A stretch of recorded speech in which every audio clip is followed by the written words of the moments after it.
All right, so I'm talking with somebody who I really love, and I don't even know him. I love him in person, but I love everything that you use your voice for, everything you use your passion for, and the difference you have made on behalf of your daughter, but really the difference you've made on behalf of anybody who's experienced gun violence in their life. And so Fred Guttenberg has used his voice so effectively in the halls of Congress, across the web, across social media. And so we've become friends that way.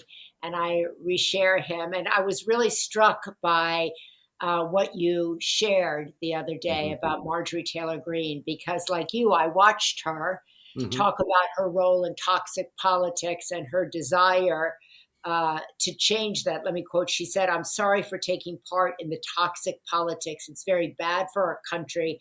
And it's been something I've thought a lot about, especially since Charlie Kirk was assassinated. I'm only responsible for myself and my own words and actions. And I've been working on this a lot lately to put down the knives in politics. I really just want to see people be kind to one another." And, of course, a lot of people had a lot of different reactions to it. But I was really struck by your comment where you said, "I'm going to get a lot of abuse for this, but I want to offer Marjorie Taylor Greene grace." I love that word. "I'll take her at her word. And I would also hope to engage her further on decency and civility in our politics." And you went on to talk about how you had done the same with Joe Walsh, who you Hmm. had been at odds with, and that you ended up traveling around the country talking with him about two dads defending democracy effort. But let me go to her. Did you get a lot of abuse for that? Oh yeah, I got some supportive stuff, and today I went a little further and actually shared something that Alyssa Milano had written that I Yes. completely agreed with, but still with the intent of reaching out.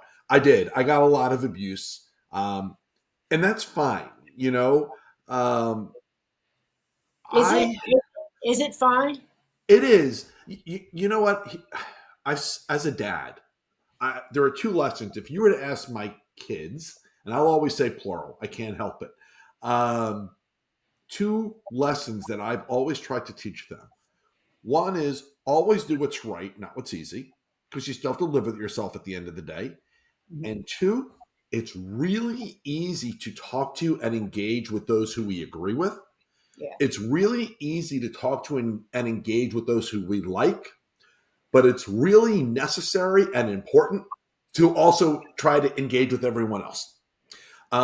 That's where change happens. And I, I am so proud and thankful for the relationship I have with Joe Walsh. You mentioned him earlier.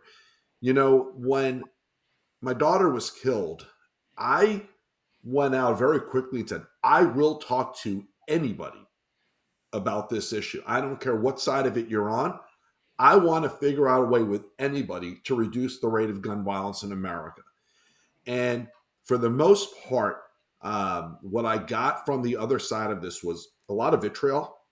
But it took about 2 years. Joe Walsh broke the ice with me and actually said something very nice and respectful, which led to an ongoing dialogue, Mhm. which led to him becoming one of my closest friends, and which also has me believing that for the good of America, anybody is capable of seeing the light and doing the right thing. I'm under no illusions. I know exactly who Marjorie Taylor Greene is. I remember everything she said about Parkland and Parkland survivors. I remember her chasing down David Hogg.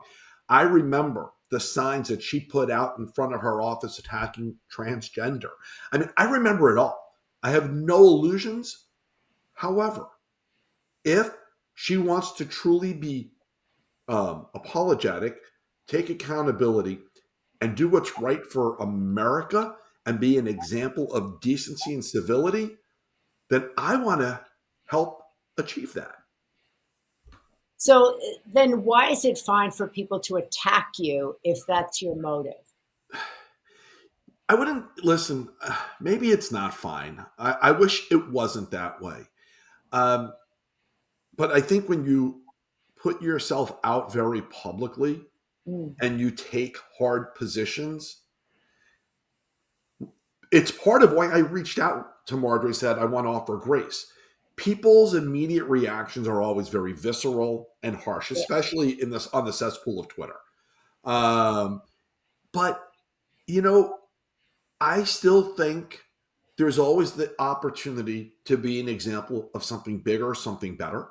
Um, Again, I believe what I tried to teach my children. It's easy to talk to those who we like and agree with, but it's really important that we try to talk to everyone else. Did she reach out to you at all, Fred? Did you hear anything from her? Anybody? No, No. nothing. And listen, I hope she's reaching out to others who maybe want to help her see the light also. Um, I understand why so many people don't trust her, Mhm. don't want to take her at her more level headed words of the past few weeks. I get it. Um, but that doesn't mean that we shouldn't try for the good of the country. So I know that you reshared the Alyssa Milano letter, and she was really tough Yep. on her. Why did you want to share what she said? I was just looking for it here. And she went through kind of all of the comments that Congresswoman Green Yeah. had given over time, and she said, "You helped create this monster, which is Trump." She said, Yep. "You fed it, you protected it, you celebrated it, and now it's finally turning on you." She wrote, "You want sympathy? Question mark. Understanding, a moment of national concern? No, absolutely not. Nope." And then she went on to kind of really she talked about her behavior with David Hogue, Parkland, all the things you just said, and said, public, unequivocal accountability, not the performative kind with hair and makeup, not the Trump hurt my feelings kind. Until then, this isn't a moral awakening. It's simply the consequence of your own choices arriving right on schedule.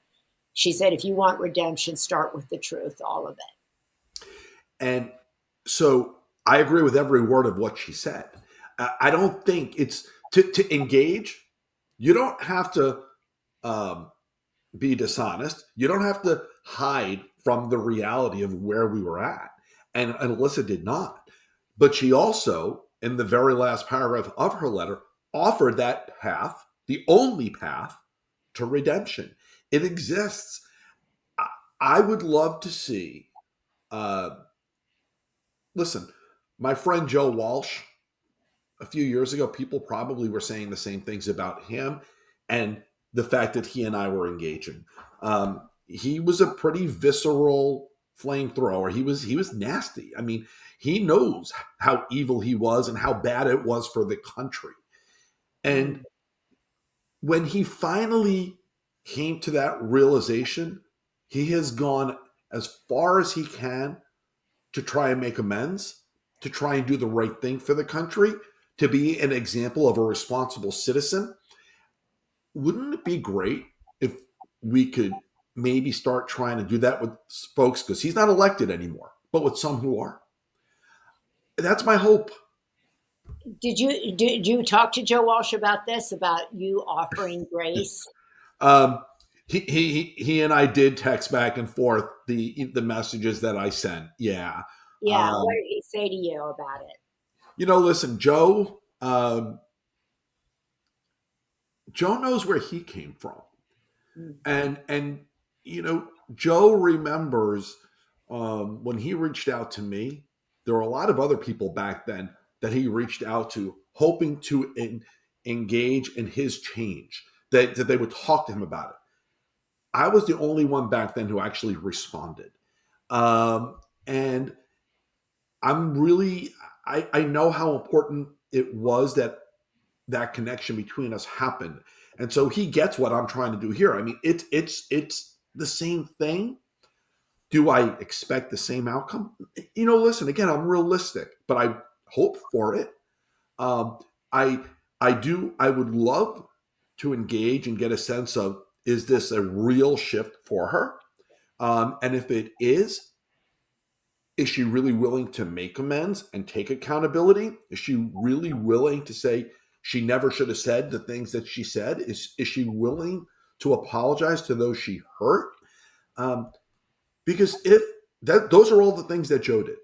And if she's willing to do those things, again, I think it's good for the country.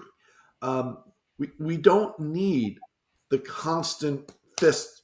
We don't need the constant arguing. We don't need the constant rush to the cesspool on social media. Um, I do believe this country has the ability to find its decent civil path again, and I Yeah, hope we do.